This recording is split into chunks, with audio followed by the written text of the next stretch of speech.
Good evening, everyone. Welcome to this Artists Roundtable concerning the first production of Wagners Tannhäuser that we have done here in San Diego in nearly 40 years. So we're very happy to be here tonight to talk about this brilliant piece and the wonderful cast and director and conductor and designer that are here today to talk to us about this brilliant production and this wonderful opera. I'm particularly delighted. It's been great fun to get to know Tannhäuser better. Of course, that falls to me when we do a piece to start getting to know it about a year out, studying it, playing it, learning it, but it's never quite the same until you have the cast in the flesh and you're hearing the real music and the real orchestra and the real voices. It's terribly exciting. So I would like, first of all, to introduce everybody here at the round table, and starting at my immediate right, a premiere, a debut guest artist with us for the first time, Petra Lang, mezzo-soprano. And she, of course, will be singing the role of Venus. And next to Petra is Maestro Gabor Otvos, who will be conducting. And Maestro stepped in for us in a kind of an emergency situation, and we're very lucky to have him. He was able to extricate himself from his responsibilities and come be with us. And next to him, if I can see, oh, there she is. Our soprano, who will be singing the role of Elisabeth, also a debut artist with us, Camilla Nylund. And another debut artist with us, an American singer, but who is now based in Germany, and he is our Tannhäuser, of course, the tenor, Robert Gambill. Back from many, many times visiting us and being here and directing our productions, we're delighted to have back Michael Hampe, our stage director.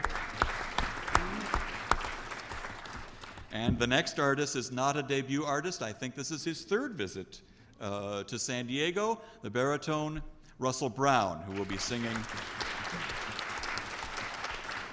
Russell will be singing the role of Wolfram. And then finally, the scenic designer, and the man who put the set together, and the set, we'll talk more about that, but it was based on a set that was built for the Metropolitan Opera, and prior to that, the Vienna State Opera, James Mulder. So James has helped us to recreate this wonderful production that some of you may know from the Metropolitan Opera. I know I saw it a number of times when I was there, and I think you're in for a great treat. Well, as I said, we haven't produced Tannhäuser in almost 40 years, and many in our audience, maybe even in this audience, have never heard or seen the opera before, that it may be a debut opera for you. So I'd like to present first a general question to everybody on the panel. What would you tell one of these people who has never seen Tannhäuser before, or who hasn't seen it in the super title era? What would you do what would you tell them to help them prepare for the experience of seeing Tannhäuser? I guess in a way I'm asking, what are the things about Tannhäuser that we should look forward to as an audience? I'll start with Petra. Good. Which microphone? Okay. There you go. Good. From my point as Venus, it's difficult to say because I'm not the most important, the very important people. One of the most important people in that. Oh, in yes, that you piece. are. No, yes, no. you are. Get over I it. think for me, Tannhäuser is actually it's a piece which seems to play in the 13th, or I have no idea, in the Middle Ages, but it's very actual because it's about a man who is looking for to find the right things in his life, to do the right steps, and from my point of view is for him to make the decision for the more sensual, sexual life or the more pure life of Elisabeth. It's to make a decision between Venus and Elisabeth. I think this is my approach to this piece. And Maestro, what is it that would attract audiences to see Tannhäuser today? Good question. For insider, Tannhäuser is, and even for Wagner himself, the most complicated piece, and at the same time also the most popular. Wagner wrote two different versions, the Dresden version and the Paris version, and shortly before he died, he said he never finished a Tannhäuser. But it doesn't interest the public because it's the most popular piece of Wagner. Why? Because of the beauty of this music. Also, what Mrs. Lang said, it is actually in a certain way from the texture, from the sense.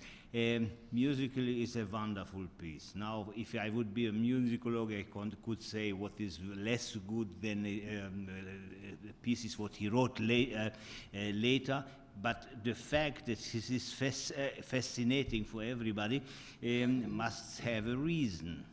And the story, probably it is something which can be actual, can be also old-fashioned, but something very romantic. It is a big romantic opera with all the ingredients what a romantic opera has. From my point of view, it is a miracle of beauty.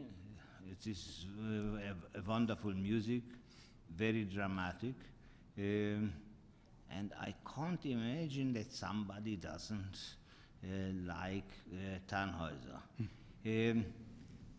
The fact that he afterwards, between the Dresden version and the Paris version, he wrote Meistersinger and Tristan, which is very important, make the difference, and he learned a lot of instrumentation and many things which is a bigger revolutionary sound of the orchestra.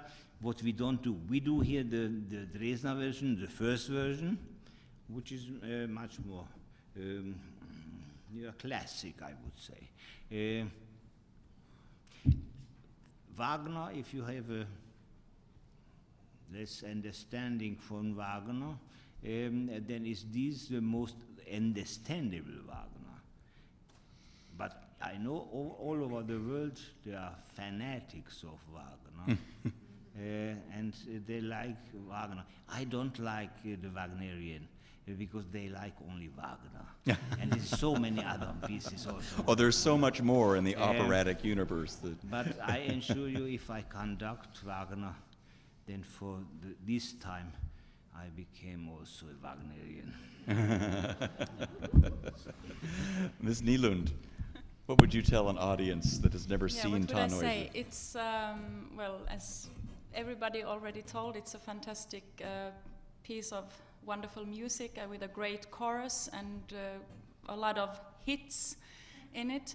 And what I like very much, of course, of this piece, what also Petra said, is the humanity, the struggle for these people in this piece about love and to choose which way to choose, what we human beings have to also choose every day. So it's a very interesting piece, and for me to sing Elisabeth is wonderful. I have two great arias, and I can be on the stage the whole second act with a wonderful choir, and and sing with a tenor. So what do you want more? And speaking of the tenor, that's me. What was the question again, Nick? If you were to try, let's put it this way. Let me answer the question. I seem to remember, but the other day in the evening, I got home. It was about 9 o'clock in the evening, and I was sitting there, and I zapping through the programs, and all of a sudden, I see Nick on TV telling us about Tannhäuser. That's what you do. You turn on the TV and you watch him tell you what it's about. Don't ask the tenor. The tenor can tell you lots of stuff, but the point is that he really knows it. I actually learned a few amazing things about the piece, although I've sung it only 70 times. And it's a fun piece, you know. We just kind of go out there and have fun. If we don't, we better not go out there. And for me, a big thing about Tannhäuser is the tragic. This great fall. I mean, this guy's just kind of, he goes out there and parties, you know, and he's going to go out and live. And he gets out there and all of a sudden, he makes a big mistake. Well, he doesn't find out he makes the mistake until he looks into her eyes. Then he says, oops. And after that, the end comes. It's a very, it has to do with extremes. It's kind of a modern piece looking at it that way, isn't it? In the day of extremes nowadays, black and white. This is good, and this is bad. Sorry. For me, that's an important thing. And for me, the biggest contrast is being really good to being really bad. And at the end, he's not so bad after all. Somebody says, oh, I guess you're not going to go someplace after all. Your turn. If I would have to answer that question, I would say it's a story about fall and redemption, sin and saving grace. It is set in the high Middle Ages, in a strictly Christian society with a very strict moral codex. And as so many of Wagner's male heroes, it's foremost about Richard Wagner. He transferred his personal feelings and problems into his stories. And Tannhäuser also personifies the great artist who goes further than other artists go, who has experiences and accordingly creates new things, in this case new music, which never has been heard and seen before. And at the same time, through going beyond every so far known limits, he's becoming an outcast and becoming an outlaw, destroying other people's life. And that is his fall.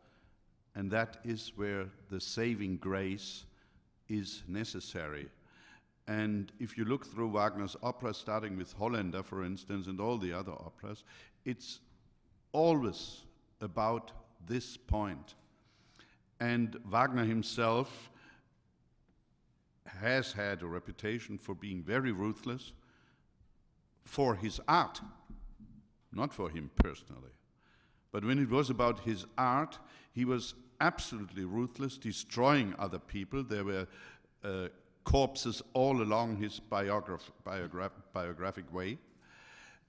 And so again, Tannhäuser was interesting for him, and he took that story to compose this theme. And the Minnesänger, they were the great artists, they were great historic figures, and they belonged to the greatest European poets, starting in the medieval ages, like Walter von der Vogelweide, who still is the basic poet for the German language, and Wolfram von Eschenbach, who wrote Parzival and other such great epic poems. And so he used their story to tell his own story. And accordingly, he wrote his very personal music, and he also had certain difficulties with this piece. He wrote a first version, that's the one you hear here, the Dresden version. Later he adapted it and changed it for Paris, and when the piece was performed in Vienna, he was trying and to improve it and change it and here and there. And in the end he said, I still owe the world a Tannhäuser. Russell Braun. Thank you. What can I possibly say after our director has just spoken? For me, I'm in a sense in the same shoes as you are, because this is I have very fresh ears for this music, for Wagner. I've never sung Wagner before. And that's, for me, really the core of what I hope your enjoyment will be, how the music creates all the tension between the characters. The music is the foundation for the direction. Michael Hampe always has said this during our rehearsal period, how really Wagner staged so many movements, gestures, interactions through the music. And that to me is a great discovery. I come from a more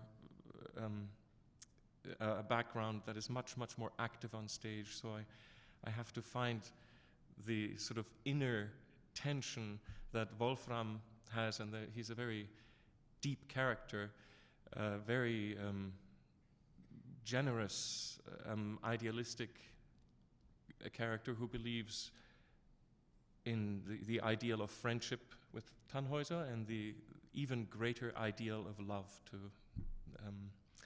Elisabeth, and only one of which he manages to obtain, and that's the friendship to Tannhäuser. James, from your standpoint as a designer, what would you say to new audiences? Well, as most of you probably know, Wagner wrote not only the music to the operas, but his libretti as well, and I think that this equipped him very, very much so, more than a lot of other composers, to zero in on the story he wanted to tell. I think his music tells as much of a story as the text. And what's always fascinated me about Wagner is that when the music is there, you're instantly transported exactly to where you can imagine it being. And whether it's hunting horns or whether it's festival music, it really, really suggests the environment that you're in. And that's what's always attracted to me to Wagner, and I hope it does to you as well. So. Great, thank you all. One of the things about Wagner is singing Wagner. There's a great mystique, I think, about what we used to call Wagnerian singers. I prefer to just say singers who sing Wagner. There are so many misconceptions about it. What is it, and I would like to address the singers, what is it that makes a good Wagner singer, a good singer of Wagner? What do you need?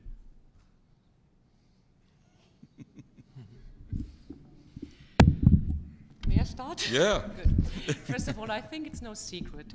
You have to be born to do this. That means physically you have to have the right instrument inside your body. You have to have the right body, the right muscle tonus just to do this. You have to be trained. You have to have had your training. That means you can't start as a young singer doing Wagner, singing Wagner, because to sustain these very long phrases and that the voice really can cut through the orchestra, you really have to have had sung for quite a few years. And you have, as I said, have to say the same thing again, you have to be built up to really to do this. It's not about singing as loudly as you are just able to sing, but you have to have the quality of the voice and the body just to do this. No, because there's a difference between the amplitude or the volume of the voice and what you call cut. Yeah. That there has to be, for lack of a better word, a kind of an edge or a point. Yeah. But it also has to be beautiful. I think Wagner always wanted, for instance, he's always talking about bel canto technique and wanting Italianate technique, but he wants them to sing German. And he wants them to be able to sing through this heavy orchestra. Would you agree, Ms. Nylund? Yeah, it's some kind of, maybe it's the German bel canto, I don't know. It's yeah, you really have to, of course, you have to have a very good text. So that, because for Wagner, of course, his own text was very important, and to tell this story, I mean, in all operas, but especially this German language, and to have the voice to really stay over the orchestra, never to sing into the orchestra, because then you are lost, because it's such a huge instrument down there, and then it's just your voice. And so that people can hear it. Yeah. So Robert? stay over the orchestra. You might think I'm a joker because I am. Practice. Practice, practice. Yeah, this kind of singing is not learning how to use this here. We really, if the girls lose their waistlines, and they're not fat, that's muscles. The ribs grow. I mean, we're, you know, if you look at me from the back, you think, oh, you're a halfback or what, you know, a fullback. That's just the way we're built. We're really strong. This has to do with a lot of it's really physically supported, this whole thing. We don't sing from here. We sing from the body. And that comes from practicing. I mean, not coordinating. I'm talking about practicing. You do a part, when I do Tristan or Tannhäuser, I gotta practice every day to get the muscles going. So they just do this all the time. It's like you get a quarterback, and if he doesn't pass the ball warm up enough, you know, he's got to rocket that in there. It's muscles. And in this particular case, Petra is right on the button. You got to have the talent. You got to bring it along. It's part of you. But what do you do with it? And that's the catch. You got to really technically know what you're doing. I personally am a real technician. I learned how to do it, although I was born to be able to do it. But many people, I suppose, could do it, but they don't know technically how to get to it. That's my opinion. And we appreciate What does the other singer have to say? I think it's very little I can add to that, except that the diction is really what distinguishes Germanic opera from all other forms, and I find that the diction in Wagner has to be just even more elevated than any other thing. And that actually, I love this expression, cutting through the orchestra, as if the orchestra is some sort of animal and we're here to slaughter it, and we must, conquer it. But I think if we want to blend with the orchestra, with the orchestral sounds, by producing vowels alone, you can't do that. We have to make use of the voice more also as a percussive instrument, which is, as our maestro said in one of the rehearsal, that wonderful German word Zischlaute, which means sounds of the language that buzz, basically. And the more we do that, the more we can be, first of all, understood, which is also kind of important in the theater, and heard as well. Can I say one more thing? Yes, please. I'm the singer. You go first. Okay, thank you. Because you just reminded me of something. There's something that's really intriguing about singing Wagner. I myself sang bel canto for almost 20 years. Okay, you have to learn basically. Well, as a tenor, I'm not talking about the sopranos or the baritone. I'm talking about this particular part. You have to learn to speak it as well. The third act is not really sung, it's more spoken, it's more articulated. And this is very unique. Now, you'll have the beautiful bel canto aria of Wolfram, you have the beautiful bel canto aria of Elisabeth, and then Tannhäuser comes out and starts growling at everybody. Well, this is what he wanted. He really wanted the articulation, this very, very strong diction. A guy by the name of Bernd Weichel, maybe you know the guy, who's a very famous Sachs. He said Sachs is the big part in Meistersinger. He said, Bob, if I sing the entire Sachs, I'll never make it through it. You don't sing it. You speak it and you sing it. It's a mixture. And this is very unique. It's different than singing Puccini or Verdi. It's a different style of singing. The second act of Tristan is sung. The third act of Tristan is spoken. Okay, it's also sung, but it's the same thing here with Tannhäuser. It's really communicating. It's a real communication, and Wagner really wanted that. Michael. Let me give you a very quick historical overview how that development came to be about. As some of you maybe remember, after the first performance of the abduction of the Seraglio, Emperor Joseph said to Mozart, after that big success, too many notes, dear Mozart, too many notes. And Mozart reportedly answers, just as many as necessary, Your Majesty. Now, Joseph didn't say that because he was a musical idiot. Far from that. He was a very good celloist and played the most advanced and new chamber music every Wednesday night under the guidance of Gluck, Salieri, and Gassmann, his court composers. So he knew what was it. What he meant was, you're doing too many music into the orchestra, not only a basis for the action, for the character, for the situation. No, you're doing the subconscious into the orchestra, and you're doing the unspoken into the orchestra, and you're doing commentaries in the orchestra.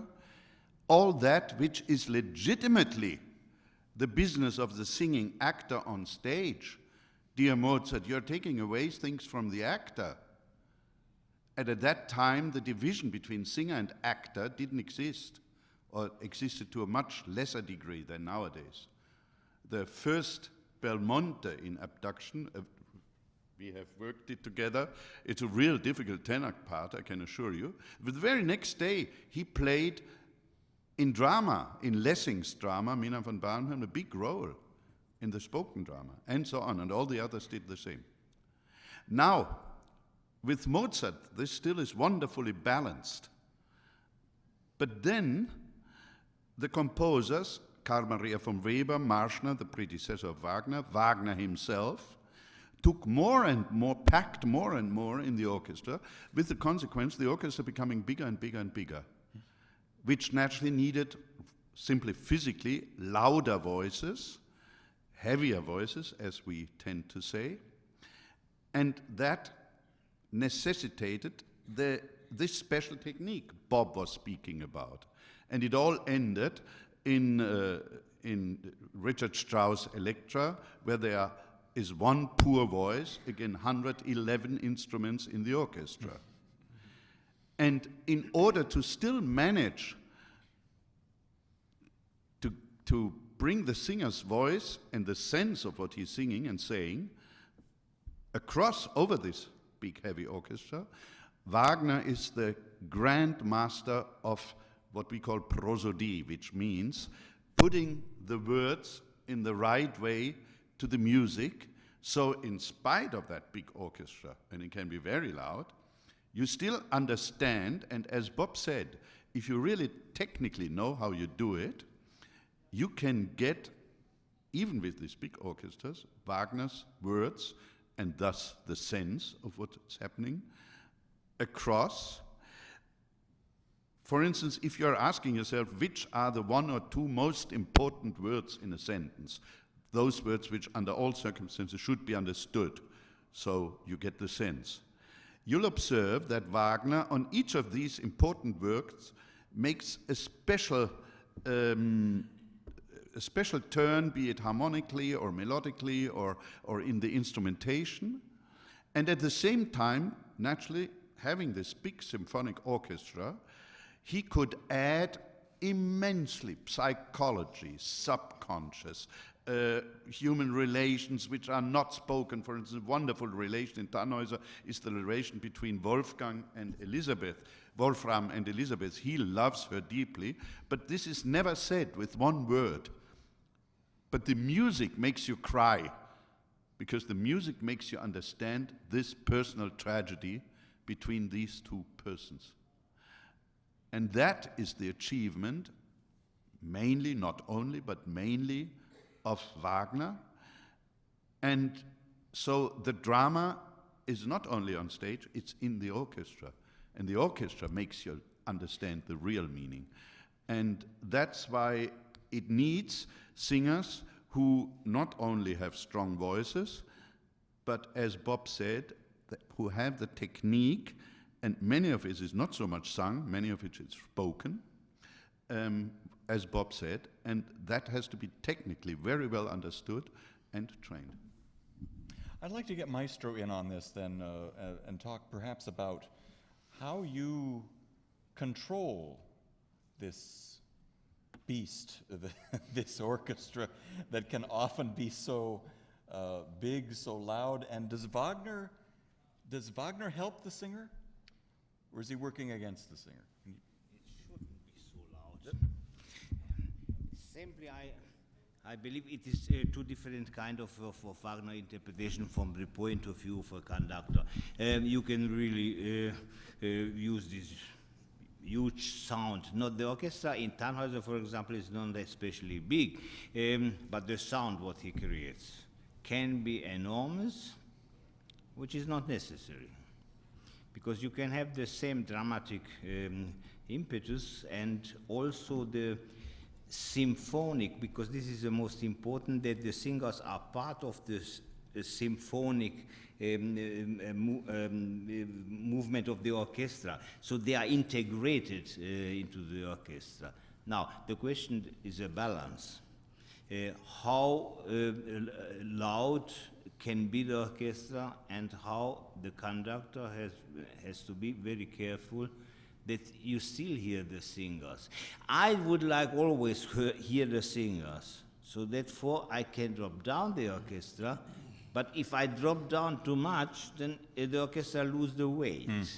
And this is the crucial question. How can you remain with everything, musical, with the dynamic, with the instrumentation, with the drama, the maximum possible from the orchestra, because you want to hear also the orchestra, and the orchestra is a very important part. This is not an orchestra who is accompanying the singers, but as everybody said, the orchestra has here probably the most important line. The orchestra is playing from the beginning of opera until the end.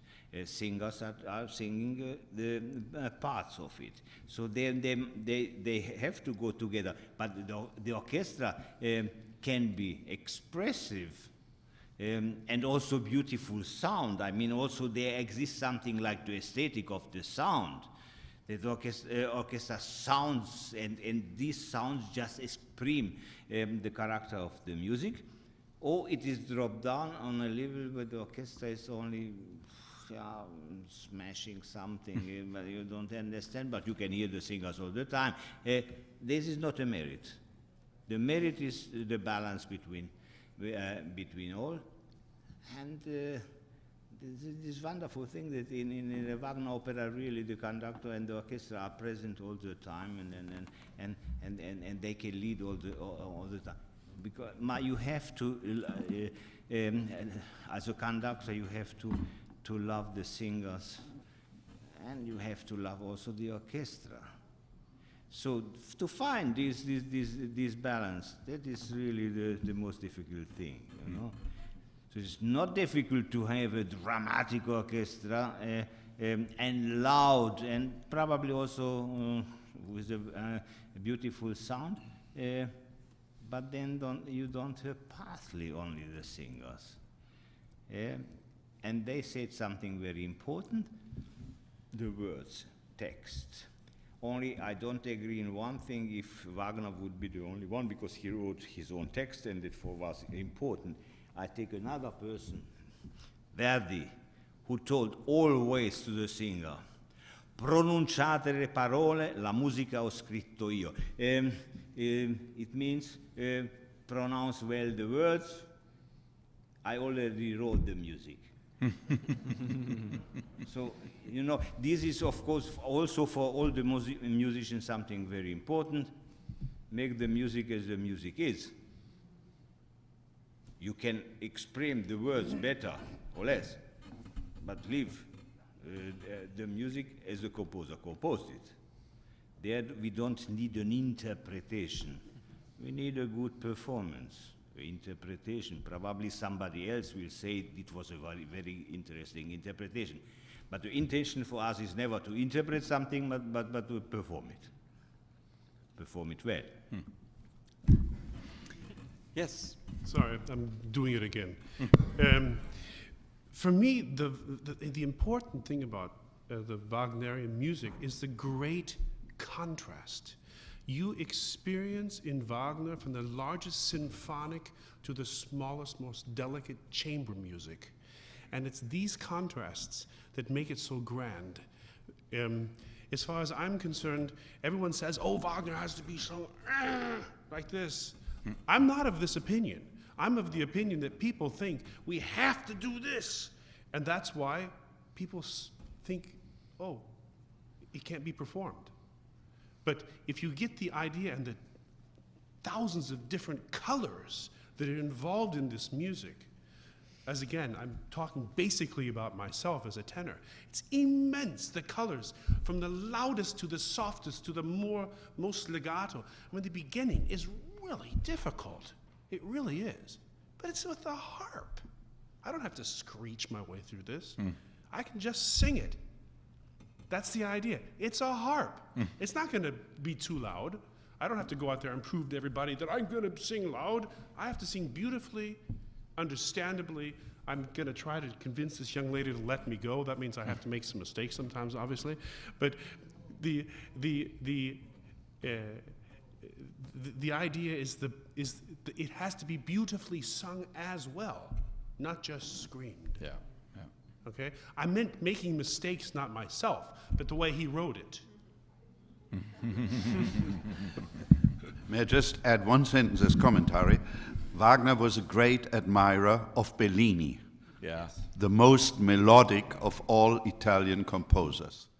And constantly you hear and feel it in his music, which is line, line, line, line, line. So that's also an element of Wagner. I can't go much further without mentioning a wonderful personal connection, Russell, for you, because I've been spending so much time with the Georg Scholti recording with Helga Dernisch and René Colo, Christa Ludwig as Venus, and your father, Victor Braun, as the Wolfram. Did you ever see him perform Wolfram? And did you learn anything from those memories of your father's performance of the work? Well, sadly, I never saw him perform Wolfram, and in fact, he didn't perform it very often. I think he performed it when his career was starting in Frankfurt, and then I think in Munich as well. I'm actually not exactly sure where and when. It's, of course, Michael Hampe goes way back to the Cologne time when I was a teenager, and he worked a lot with my father. I don't know whether there was Wagner in there as well. But my memories of my father singing Wagner are mostly Tristan, where he sang Kurvenal, and Die Meistersinger von Nürnberg, which I think for him was maybe the role he identified with the most. And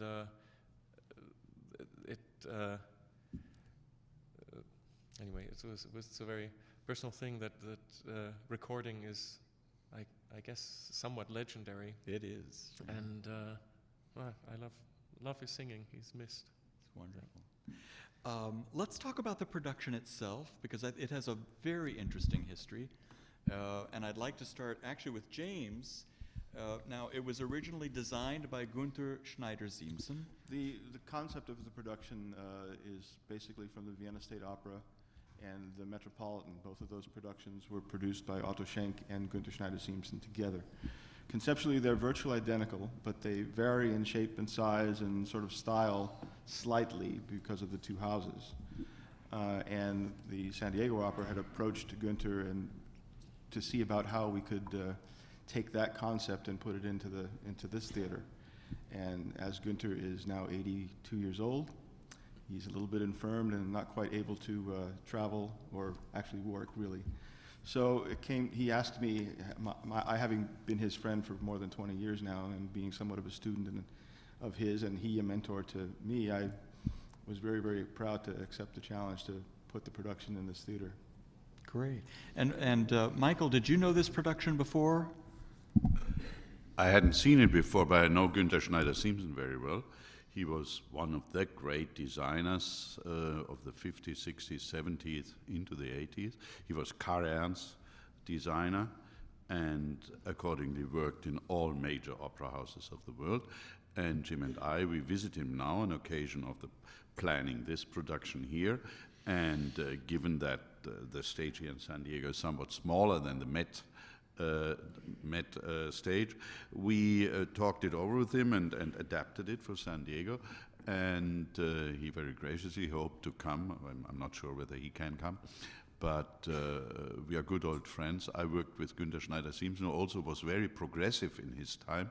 For instance, I worked with him on projects of doing holographic scenic design. And we had a long research phase, both together, because near Cologne, where I was based, there was a holographic institute, and we developed quite interesting things on that. So he's one of the great designers, let's say, of the second half of the last century, and it's certainly worthwhile to have his wonderful design for this production here in San Diego. Just to add to that a little bit, it was finally Otto Schenk's and Günther's notion to basically having the tools of modern technical theater to really try and explore how to realize Wagner as he intended it, how the technology of his day really wouldn't permit him to do the things he really wanted. So these days we can. Yeah. The demands are great. The Yes. Wagner literature, it really is. Yes. To turn to the singers for a moment, just a survey. What is the most challenging part of singing the role that you're doing for us? And again, we'll start with Petra. What is the most challenging part of singing Venus? Okay, for Venus there are two different editions, the Paris version, Gabor Otvos mentioned before, and the Dresden version. And the Dresden version for me is just fun. It's short, she makes a statement, the tenor doesn't want to stay, she curses him, go, and I'm done, and I'm appear at the end to sing one more sentence. So it's not it's not a real, I must say, a role where you can develop something where you just sing it through, and after 15 minutes you are done. You're done. Yeah. But then it's not that long. I guess again, I'm listening to the Schulte recording, of course, which is the Paris version, and it does go on. The Zien, is that in the Dresden version? But it's the Paris version. I think it's maybe you are on stage normally for 1 hour, and there you are done after half an hour. It's done. I personally prefer the Dresden version, because in the Paris version, for my kind of view, it makes Venus weak. Because I think she is weeping, please stay, stay, stay, and is trying everything to convince him to stay. And I have the opinion, if the man wants to go, he has enough. Let him go. Maybe there's a reason, or there are others waiting, and it's no need to, Well, I feel you're right. I mean, in the Paris version, it seems she goes up, she comes down, she goes up. You know, she's either angry or pleading with him and constantly going back and forth. So there's not as much of that in the Dresden version, is what you're saying. No, you want to go? I try it. You want to go? I curse you. Go. Auf Wiedersehen. No. And for Elisabeth, what is the most challenging part of your role? Well, first, of course, the music. That is fantastic, a big challenge. And then, of course, the how you this. When she comes on stage, she opens the second act, and she also opens, almost. Wolfram sings in the third act at the beginning, but then she sings also. And she's very happy because she knows Tannhäuser has come back. And then this big change where everything is destroyed, her whole life is destroyed. But she still gets the strength to, then at the end of the second act, she's alone with the whole men's choir and, the protagonists of the male singers. And she is trying to, to tell them, no, he is not lost yet, we have to save him. And and then the third act, she's praying. She has been waiting for him for a long time to come back, and he's not coming, and she knows she lost this fight, and she wants to die. You never know, is she dying? I did a production where she is committing suicide on the stage, what is also very emotional. She dies like in Wolfram's arms, but usually she just disappears and she becomes, I don't know, a saint, or she goes to another world. I imagine that singing Die Teure Halle is one of the most satisfying things that a soprano can do. It is. Is it? Yeah? But I also like to sing the second aria, where she's really, that's some more earthy music.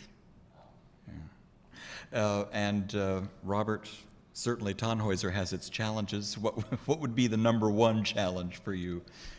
Just the length of it? Was it Nielsen who said I need good shoes? Yeah. Yeah. When the curtain goes up, I say, in 4.5 hours, you're going to die. Okay, let's just take it one step at a time and don't think what's going to happen. You know, that's a really interesting question. It's one says that Tannhäuser is one of the most difficult of all of the Wagnerian roles. I don't know, it just happens to fit me. I do enjoy singing it, I have to admit, but it's very difficult to answer that question because, you know, openly, the truth is, it's my job. And if I can't do it, I better not even try because I will want to kill myself at the end. Or maybe you'll want to kill me, but we're not going to have that. It's full, as I said before, it's full of contrasts. You have to sing the first act, you have to sing the second act, and you have to speak your way and screech your way through that third act. And read the subtitles in that third act because there's a lot he says. He's very, very cynical. He's very mad at the world. So it's very, very, very moving, I see. Is that enough? That's great. Okay. And Russell, for you, bringing a new singer to Wagner for the first time on stage, well, how do you feel the challenges are? The challenge is the same regardless whether it's Mozart, Wagner, Bach, or Penderecki. The challenge is how do we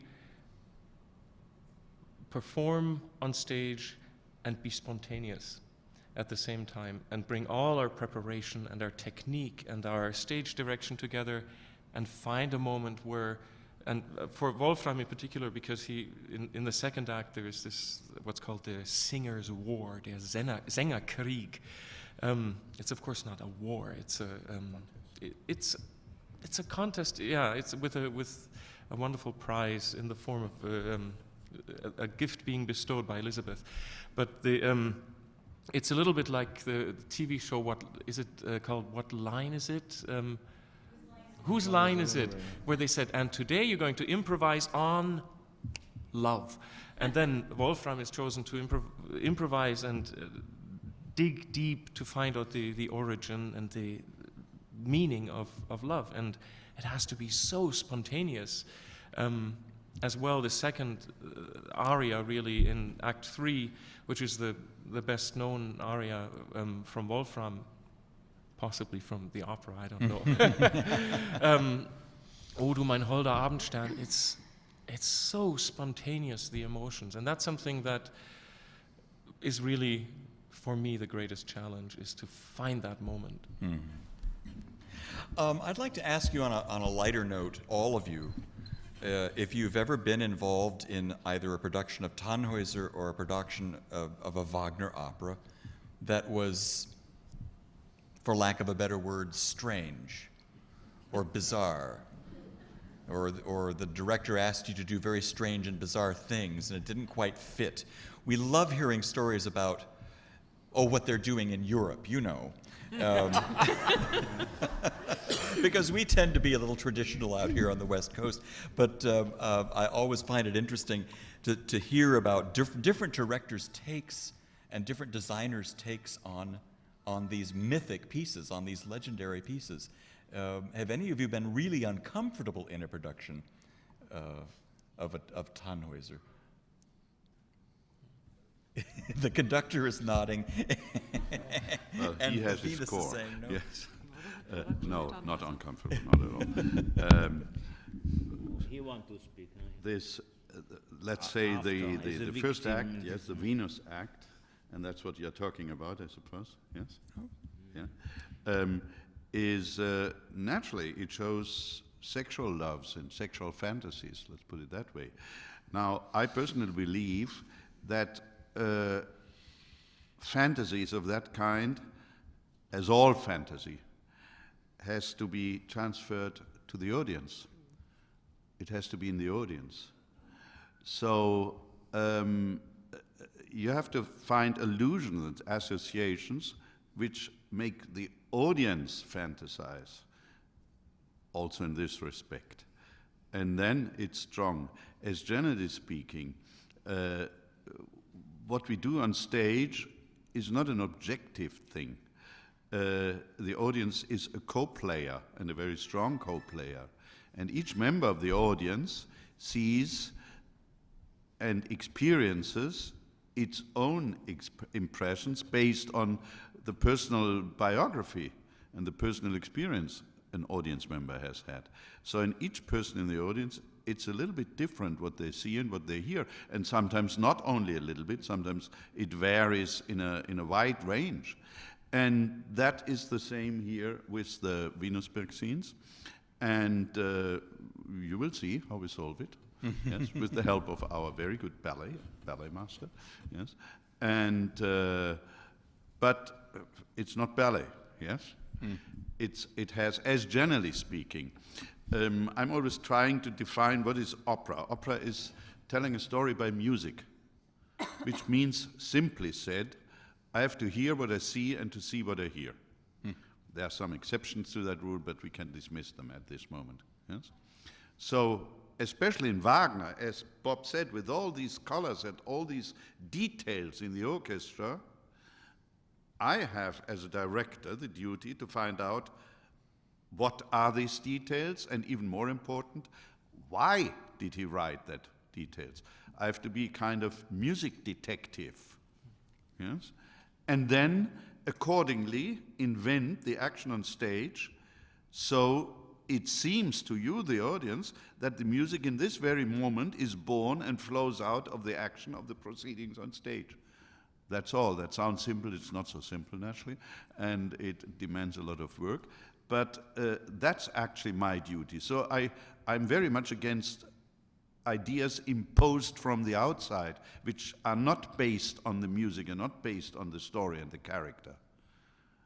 No. The ideas must come out from the score, because opera in the first place, as I happen to say quite often, it's not a natural art, it's a musical art. And everything has to be reigned by the music, that is by the score. And if there's a specific instrument in the orchestra entering, expressing a very specific thing, then I have to find out what is it and why. And that I have to stage. May I say something?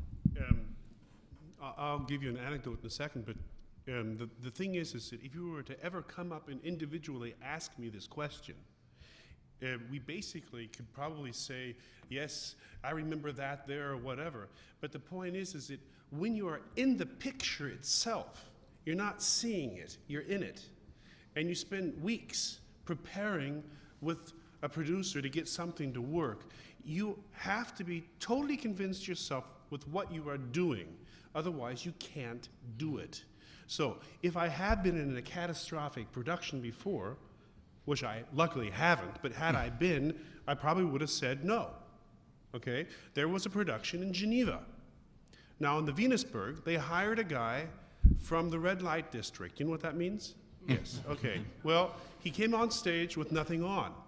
and there was more to it. I'm not going to get into details. He was making more money than some of the soloists. Now, had I been singing the Tannhäuser, I'd be very honest with you, I would have not done it. I would have left, because I thought this was absolutely out of bounds. I'm not, okay, I'm from Indiana, and that's not the point. The point is, it doesn't fit. Now, this is something that irritates and takes all the energy away from what we're really going at. Now, all the press had only to do with this one guy coming out and saying, "Hi, I'm here." That's all it was about. Now, that is the only story that I know that's really bad. And I thought that was really bad. Yeah, that is really bad. Yeah, so. Maestro, Yeah. you will have the last From word. We've run just about out Oh of my time. God. Yeah, a cigar or something for last word. Yeah, victim. He said something. The singers are in the picture, which is something very interesting. The conductor is in the picture, and he's also outside because he is watching the picture at the same moment. He's involved in everything, but he's also outside and behind the public. So we see like the public sees. Now, therefore, I say I feel myself. Sometimes as a victim, because you have the music, you can't change this music, you can't play something different from there what is written, and this is a wonderful, sensitive part of the opera, and somebody is sitting in the dark, half naked, and smokes a cigar, you know, so then or you don't watch anymore and you make your music, or you are really disturbed. How can I make this music sing this picture, to remain in your definition? Not even this, but we musicians, especially with the absolute pitch, we see also in the music, in the tonality of the music, also colors. For example, Lohengrin is mostly blue. It is the E major which create the vision of a blue color. Only if it is not something very special, the staging, but it is green, then we are just disturbed in the situation. Because I hear blue and I see green, yeah, or whatever. But this is a big problem. It is not so easy to say, okay, staging is something, international scandal, and you have to do it differently. We have a big problem. We are performing mostly pieces which are 200, 100 years old, and it was made so many fantastic directions. It is really difficult to find something which is on the same level that the best productions were. And it is also against the career of a director, because if he doesn't make a scandal, and he is not good, the press want the scandal. If a singer sings very badly, or a conductor conducts very badly and is booed afterwards, then it's a big problem for the career of a singer. But not for them. For them, this is a chance. So we have a problem that we perform old pieces. If we would have more composers who compose the pieces today, then we should only perform it, not change, not do something differently, but only to do it. So we have this problem, not in this production. Well, we're glad to hear that. I want to thank all of you for being here. James Mulder, Russell Braun, Michael Hampe, Robert Gambill, Camilla Nylund, and Maestro Otvos, and my little friend here, Petra Lang, the mezzo. Venus, I had to have Venus sit next to me. So thank you all for being here, and thank you for coming.